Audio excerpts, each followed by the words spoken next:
interesting to see in the snow and ice, which I guess my friends here take for granted or hate. But it's interesting because February 1692 is when the hysteria started to really grow and build to a peak right out of the Samuel Parris family house, which is why I'm here to keep developing and researching my script in definitely the coldest and loneliest I've ever seen Salem be in 25 years of coming here.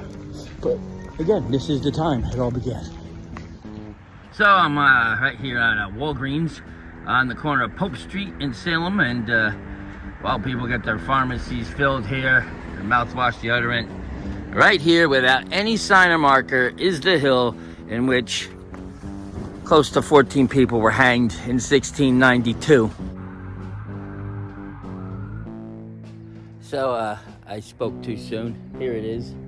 This is the Proctor's Ledge Memorial hanging point from which all these innocent women and men were hung from June 1692 all the way into, I believe it was almost maybe even November 1692. Two of them were sisters. And yeah, if you didn't know it was here, you drive right past it, which is basically endemic of most things in America that represent the sins of our past. So here it is. Again, it wasn't this cold, but they were definitely led up this hill by ox cart, and they weren't hung here. They're definitely hung up there because, as court transcripts can say, they could see the ocean at the time. They could see the ocean. And it maybe even been like one of these hills, because it seems like you could see the ocean more from up there. But again, historical records were erased. Court transcripts have been lost. So here it is, though. This is where people were hung. And their bodies were thrown down into a pit. This is the actual place. So there's plenty of dead bodies here that these houses have been built on. And that's all I got to say about that.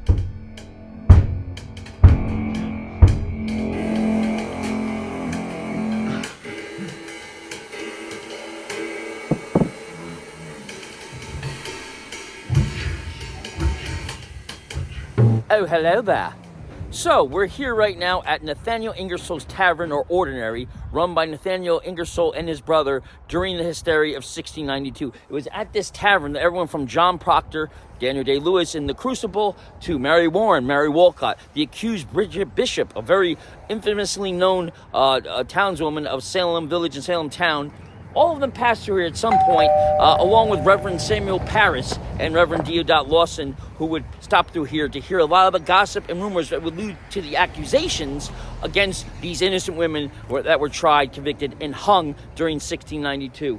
Now, it's very interesting that it was here in which some of the girls, the accusers, Abigail Williams, Abigail Hobbs, and Putnam Jr. all went in here and saw that a specter was over here on this ceiling, and the specter of Sarah Osborne's over here, and you need to poke him at a stick. And the girls would actually go in here and say, I'm seeing the ghost of Mary Osborne, or Sarah Good, or Martha Corey, or Rebecca Nurse, and they would actually get men drinking here to join in their hysteria and poke at the walls and slash at the shadows, believing these girls were seeing the specters of these witches that were tormenting them. So it's a very, very pivotal foundation in American history. In the Salem witchcraft hysteria, this is a huge historical part of our past and the hysteria, and it's very sad to learn that it's a private property now and that it has just been left how it is, because this is where so many things took root that became political and fanatical in accusing innocent women and putting them to death.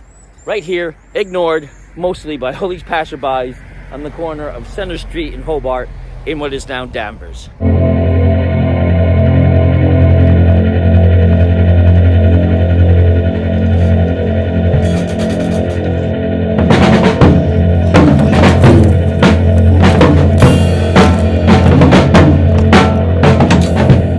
Trespassing. Sign said site closed, but it came a long way. Dedicate my life to this.